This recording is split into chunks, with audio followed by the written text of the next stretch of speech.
안녕하세요, 여러분.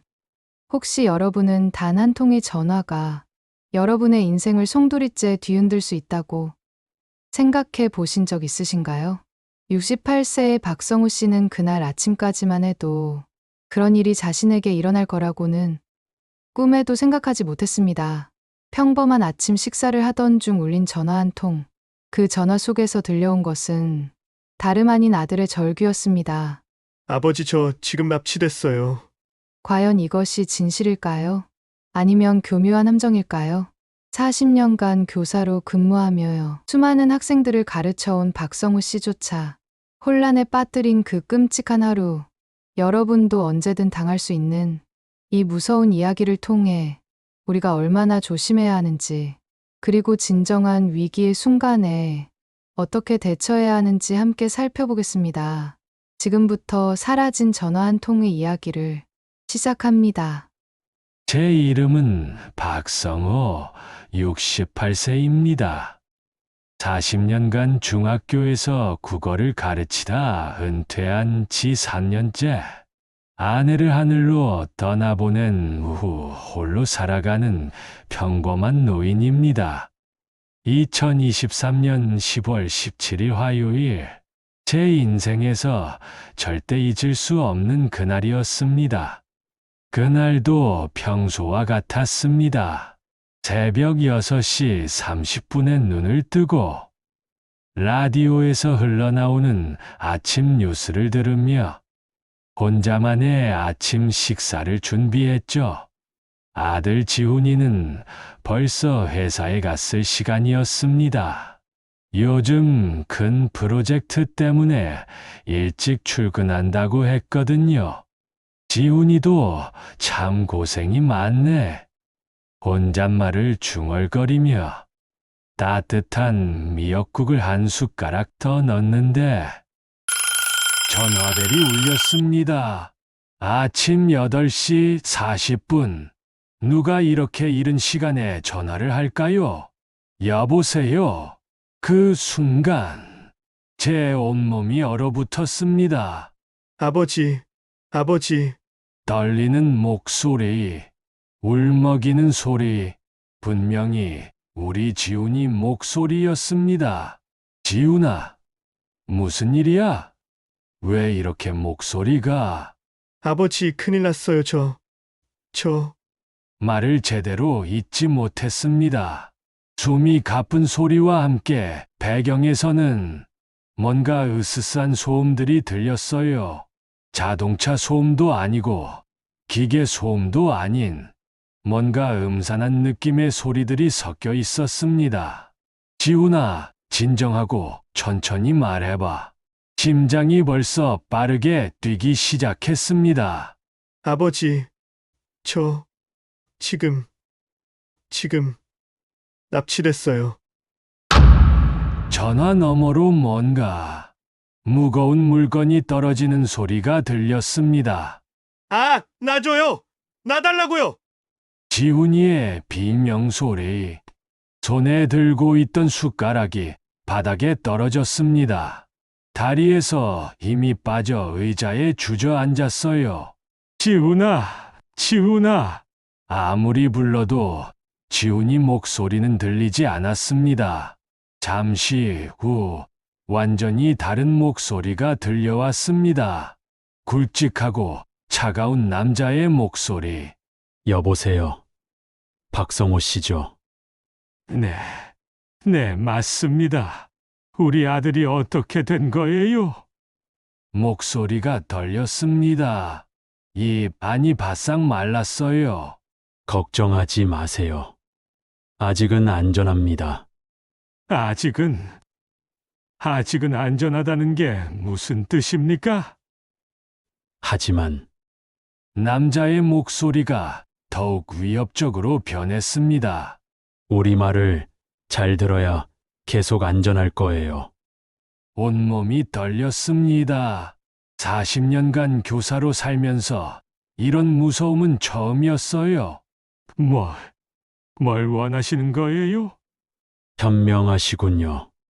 바로 본론으로 들어가죠. 그 남자는 마치 이런 일에 익숙한 것처럼 차분하게 말했습니다. 3천만 원이 필요합니다. 오늘 오후 3시까지 준비하세요. 3천만 원이요? 머리가 하얗게 변했습니다. 은퇴한 교사 연금으로 사는 제게 3천만 원이라니. 그런 큰 돈을 어떻게? 방법은 알아서 찾으세요. 목소리가 더욱 차갑게 변했습니다.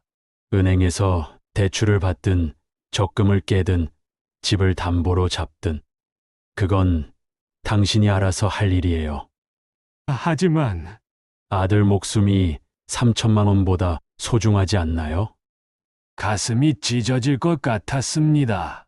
맞는 말이었어요. 지훈이에게 무슨 일이라도 생긴다면. 알겠습니다. 준비하겠습니다. 좋습니다.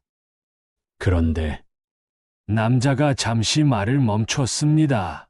혹시나 해서 말씀드리는데 경찰에 신고하는 생각은 하지 마세요. 신고하는 순간 아들은 죽습니다. 소름이 돋았습니다. 그런데 우리 아들 목소리를 한 번만 더 들을 수 있을까요? 제가 간절히 부탁했습니다. 잠깐만 기다리세요. 몇 초의 정적 후에 다시 지훈이의 목소리가 들렸습니다. 아버지, 제발 빨리 도와주세요. 목소리가 더욱 약해져 있었어요. 여기 너무 무서워요. 이상한 냄새가 나고 사람들이 계속 위협해요. 지훈아, 걱정하지 마. 아버지가 꼭 구해줄게. 꼭. 아버지, 저 정말 무서워요. 이대로 죽는 건 아니겠죠? 눈물이 주르르 흘렀습니다. 아니야. 절대 그런 일 없어. 아버지가 반드시 구해줄 테니까 조금만 버텨. 아버지, 사랑. 또 다시 비명소리와 함께 뭔가 부딪히는 소리가 들렸어요. 3시까지입니다. 1분이라도 늦으면 아들은 없다고 생각하세요. 전화가 끊겼습니다. 저는 그 자리에 멍하니 앉아서 한참을 울었습니다. 뭘 어떻게 해야 할지 머릿속이 완전히 하얗게 변했어요. 시계를 보니 9시 10분, 6시간도 채 안 남았습니다. 옷을 서둘러 갈아입고 은행으로 향했습니다. 길을 걸으면서도 계속 생각했어요. 정말 우리 지훈이가 납치된 게 맞나? 하지만 목소리는 분명히 평소 단골로 다니던 국민은행에 도착했습니다. 어서 오세요. 박성우 선생님. 오늘은 어떤 업무로 오셨나요? 김 대리가 반갑게 인사했지만 저는 웃을 수가 없었어요. 김 대리, 급한 일이 생겨서 대출을 받을 수 있을까요? 대출요? 어떤 종류의 대출 말씀이신지요? 3천만 원이 급하게 필요해서요. 김 대리의 얼굴이 조금 굳어졌습니다. 3천만 원이요? 갑자기 무슨 급한 일이? 말할 수 없었습니다. 경찰에 신고하면 지훈이가 위험하다고 했으니까요. 개인적인 용도입니다. 선생님 연세를 고려하면 신용대출은 한계가 있으실 텐데요. 담보는 있으신가요? 집이 있긴 한데 주택담보대출 말씀이신가요? 그건 시간이 좀 걸립니다. 보통 일주일 정도. 일주일이요? 안 됩니다. 오늘 당장 필요한데. 김 대리가 의아한 표정을 지었습니다. 그렇게 급하시다면 현재 가지고 계신 적금을 해지하시는 방법이 있긴 합니다. 적금이 얼마나 있죠? 1,500만 원 정도 되시네요. 절반밖에 안 됩니다. 일단 그거라도 해지하겠습니다. 선생님, 혹시 무슨 급한 일이 생기신 건 아닌가요? 김 대리가 조심스럽게 물었습니다.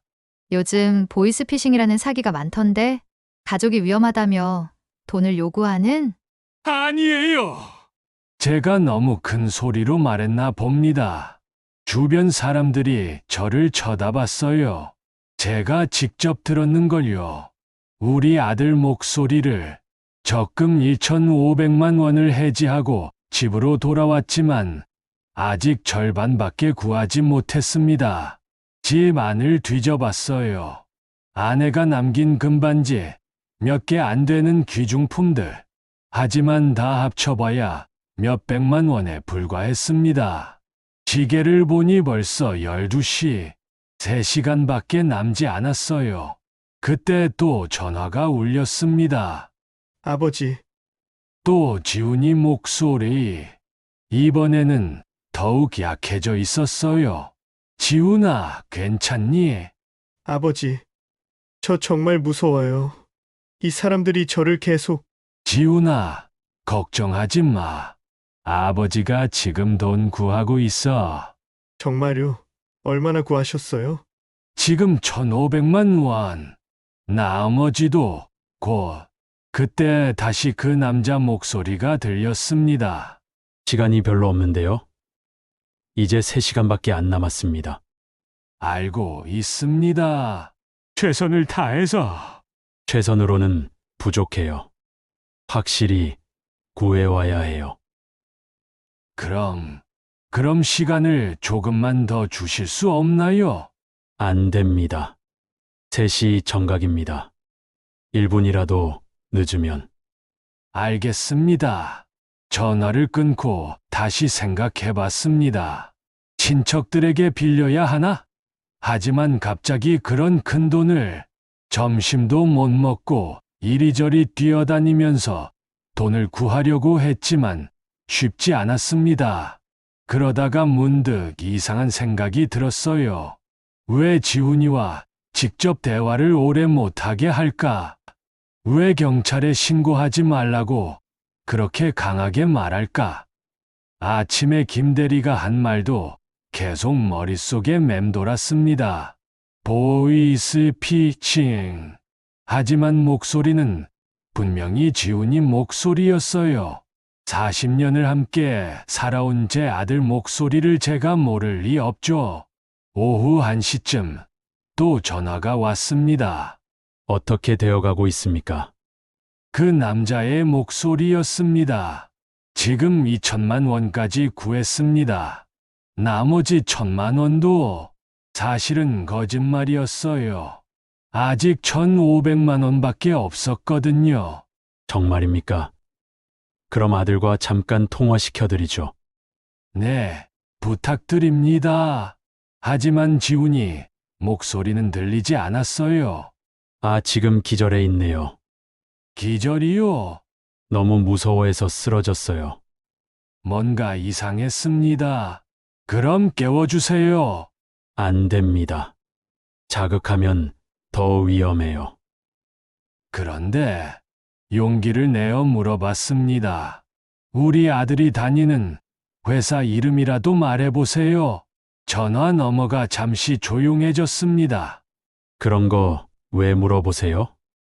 제 아들을 납치했다면서 회사 이름도 모른다고요. 그런 거 중요하지 않습니다. 시간 없으니까 빨리 준비나 하세요. 점점 의심이 커졌습니다. 오, 2시. 이제 1시간밖에 남지 않았습니다. 저는 중요한 결심을 했어요. 직접 지훈이 회사에 전화를 걸어보기로 한 거죠. 손이 떨렸지만 지훈이가 다니는 대한종합상사에 전화를 걸었습니다.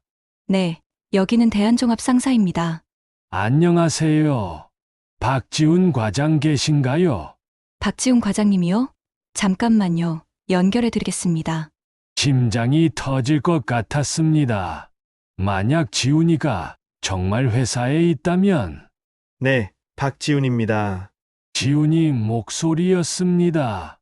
멀쩡한 평소와 같은 지훈이 목소리.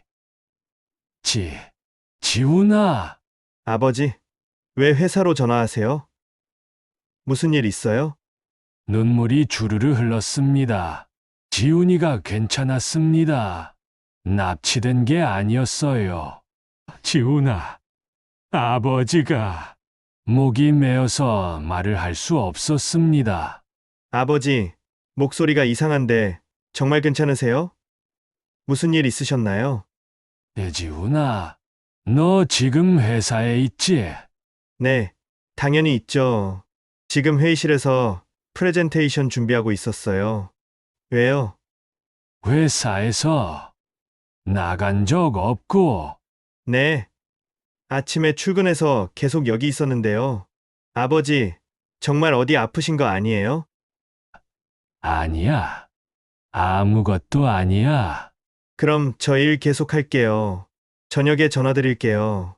전화를 끊고 나서 한참을 울었습니다. 분노와 안도감이 동시에 밀려왔어요. 저는 사기를 당할 뻔했던 거였습니다. 그 즉시 112에 신고했습니다. 네, 112입니다. 보이스피싱 신고입니다. 목소리가 떨렸어요. 자세한 상황 말씀해 주세요. 아침부터의 모든 상황을 설명했습니다. 지금 혹시 그 번호로 다시 연락이 올 수도 있으니까 연락 오면 최대한 시간을 끌어주세요. 저희가 추적해 보겠습니다. 30분쯤 지나서 정말로 전화가 왔습니다. 왜 연락이 안 됩니까? 지금 몇 시인 줄 아세요? 그 남자의 목소리였습니다. 이번에는 화가 나 있었어요. 죄송합니다. 지금 마지막 돈을 구하고 있어요. 경찰이 시간을 끌라고 했으니까요. 3시가 다 되어가는데 아직도? 조금만 더 시간을 주세요. 정말 조금만. 안 됩니다. 지금 당장 가져와야 해요. 그런데 한 가지만 물어볼게요. 뭡니까? 우리 아들 지금 어떻게 하고 있어요? 왜 그런 걸 묻습니까? 제 아들인데 궁금하잖아요. 지금은 잠들어 있어요. 잠들어 있다고요? 낮에?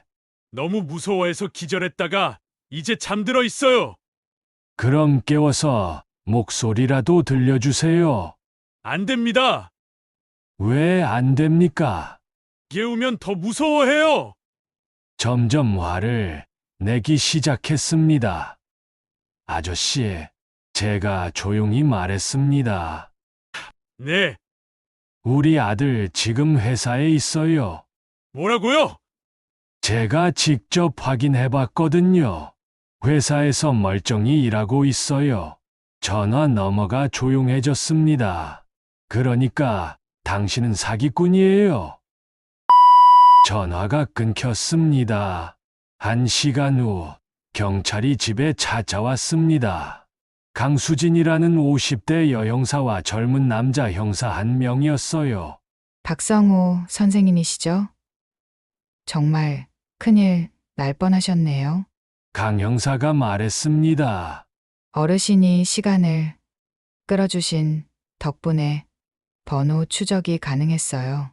이미 수사에 들어갔습니다. 정말 다행이에요. 그런데 제가 궁금한 게 있었어요. 목소리는 정말 우리 아들 목소리 같았는데 어떻게 그런 게 가능한가요? 요즘 AI 기술이 발달해서 목소리 합성이 가능해요. 몇 초만 목소리 샘플이 있으면 그대로 만들어낼 수 있거든요. 그럼 우리 지훈이 목소리는 어떻게 알았을까요?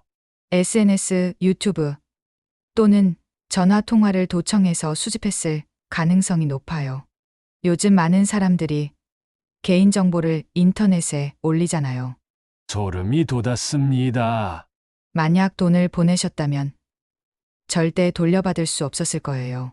강 형사가 계속 설명해 줬습니다. 이런 사기는 주로 60대 이상 어르신들을 대상으로 해요. 자녀에 대한 사랑이 크시니까 판단력이 흐려지거든요. 맞는 말이었어요. 지훈이가 위험하다는 생각에 다른 건 아무것도 생각할 수 없었거든요. 경찰이 돌아간 후 지훈이가 퇴근하자마자 집으로 달려왔습니다. 아버지, 괜찮으세요? 응, 괜찮아. 하지만 사실은 아직도 가슴이 두근거렸어요. 회사에서 전화하실 때부터 이상했는데 무슨 일이었어요? 하루 종일 있었던 일을 모두 말해줬습니다. 아버지, 정말 큰일 날 뻔했네요. 지훈이의 얼굴이 하얗게 변했어요. 제 목소리를 그렇게 똑같이 만들 수 있다니. 아, 나도 정말 너인 줄 알았어. 앞으로는 이런 전화가 오면 무조건 저한테 먼저 확인하세요. 그래야지. 그날 밤 잠들기 전까지 계속 생각했어요. 만약 내가 확인하지 않았다면, 만약 돈을 보냈다면 생각만 해도 끔찍했습니다. 일주일 후 강 형사에게서 연락이 왔습니다. 어르신, 그 사기란 검거됐어요. 정말요? 네. 어르신 신고 덕분에 추적할 수 있었어요. 무려 3개월 동안 50명이 넘는 피해자가 있었어요. 50명이나요? 네. 총 피해 금액이 12억 원이 넘어요. 어르신같이 미리 확인하신 분은 정말 드물어요. 다른 분들은 어떻게 됐나요? 대부분 돈을 보내고 나서야 사기인 걸 알았어요. 어떤 할머니는 집까지 담보로 잡아서 5천만 원을 보내셨거든요. 가슴이 아팠어요. 그분들 돈은 찾을 수 있나요? 일부는 회수했지만 대부분은 이미 해외로 빠져나가서 어려울 것 같아요. 정말 무서운 일이었어요. 이 일이 있은 후 저는 많은 것을 깨달았습니다. 첫째, 아무리 친숙한 목소리라도 의심해봐야 한다는 것. 둘째, 급한 상황일수록 더욱 침착하게 확인해야 한다는 것. 셋째, 혼자 고민하지 말고 다른 사람의 도움을 받아야 한다는 것. 그리고 가장 중요한 것은 가족과 평소에 자주 연락하자. 지훈이와 약속했어요. 매일 저녁 안부 전화를 하기로요. 무슨 일이 생기면 24시간 언제든 연락하세요. 아버지, 응, 알겠어. 이제는 어떤 전화가 와도 당황하지 않을 자신이 있어요. 첫째, 일단 의심한다. 둘째, 직접 확인한다. 셋째, 경찰에 신고한다. 넷째, 가족과 상의한다. 이 네 가지만 기억하면 됩니다. 며칠 후 아파트 주민 모임에서 제 경험을 나눴습니다. 정말 똑같은 목소리였어요. 40년을 함께 살았는데도 구분할 수 없을 정도로. 그럼 어떻게 알게 되셨어요? 옆집 김 할머니가 물으셨습니다. 직접 회사에 전화해봤거든요. 그랬더니 멀쩡히 일하고 있더라고요. 아이고, 정말 무서운 세상이네요. 저도 비슷한 전화 받은 적 있어요. 뒷집 이 할아버지가 말씀하셨어요. 손자가 사고 났다고 해서 다행히 며느리가 말려서 안 당했지만 생각보다 많은 분들이 비슷한 경험이 있으셨어요. 그래서 우리끼리 약속하자고요. 제가 제안했습니다. 이런 전화 받으면 혼자 고민하지 말고 서로에게 상의하자고요. 모두들 좋다고 하셨어요. 2달 후 주민센터에서 연락이 왔습니다. 어르신, 보이스피싱 예방 강의를 해주실 수 있나요? 제가요? 네, 실제 경험담을 들려주시면 더 효과적일 것 같아서요. 기꺼이 승낙했습니다. 강의실에는 60대 이상 어르신들이 30명 정도 모였어요. 안녕하세요. 저는 박성우입니다. 처음에는 떨렸지만 제 경험이 다른 분들에게 도움이 될 수 있다는 생각에 용기가 났습니다. 저도 여러분과 같은 평범한 할아버지예요. 그런데 몇 달 전에 정말 무서운 경험을 했어요. 처음부터 끝까지 솔직하게 얘기했습니다. 가장 중요한 건 직접 확인하는 거예요. 아무리 급해도 직접 전화해 보세요. 그런 목소리는 정말 구분할 수 없나요? 한 할머니가 물으셨어요. 네, 정말 똑같아요. 기술이 너무 발달했거든요. 그럼 어떻게 해야 하죠? 의심하세요. 그리고 직접 확인하세요. 그게 유일한 방법이에요. 강의가 끝난 후 여러분들이 감사 인사를 해주셨어요. 정말 도움이 됐어요. 앞으로 조심하겠어요. 뿌듯했습니다. 이제 제 일상이 많이 달라졌어요. 지훈이는 매일 저녁 안부 전화를 주고 이웃들과도 더 자주 만나게 됐어요. 이 할아버지, 오늘 이상한 전화 안 왔죠? 네, 괜찮아요. 박 할아버지는 어때요? 이런 대화가 자연스러워졌습니다. 그리고 아파트 게시판에는 보이스피싱 예방 안내문이 붙어 있어요. 이런 전화를 받으면 조심하세요. 1. 가족이 사고 났다는 전화. 2. 급하게 돈이 필요하다는 전화. 3. 경찰에 신고하지 말라는 전화. 4. 직접 만나지 못하게 하는 전화. 대처버. 일단 전화를 끊으세요. 가족에게 직접 확인하세요. 일일이에 바로 신고하세요. 이웃과 상의하세요. 몇 달 후 강 형사에게서 또 연락이 왔어요. 어르신, 그동안 신고해 주신 사건들 덕분에 대형 보이스피싱 조직을 소탕했어요. 정말요? 네. 어르신이 계속 신고해 주신 번호들을 추적해서 본거지를 찾을 수 있었거든요. 다행이네요. 이번에 잡힌 조직만으로도 피해자가 200명이 넘어요. 피해 금액은 30억 원 이상이고요. 정말 큰 조직이었군요. 어르신같이 침착하게 대처하시는 분이 많아져야 해요. 제가 뭘 특별히 한 게 있나요? 확인하셨잖아요. 대부분 사람들은 당황해서 바로 돈을 보내거든요. 사건이 일어난 지 6개월이 지났습니다. 이제 저는 보이스피싱 예방 전문가가 된 것 같아요. 주민센터, 경찰서, 복지관에서 강의 요청이 계속 들어와요. 어르신들, 기억하세요. 사기꾼들은 우리의 사랑을 이용해요. 자식에 대한 사랑, 손자에 대한 사랑, 그 소중한 마음을 악용하죠. 하지만 그 사랑 때문에 더욱 조심해야 해요. 매번 같은 이야기지만 들어주시는 분들의 반응은 진지해요. 정말 조심해야겠어요. 가족들한테도 얘기해야겠네요. 이제 저에게는 새로운 사명감이 생겼어요.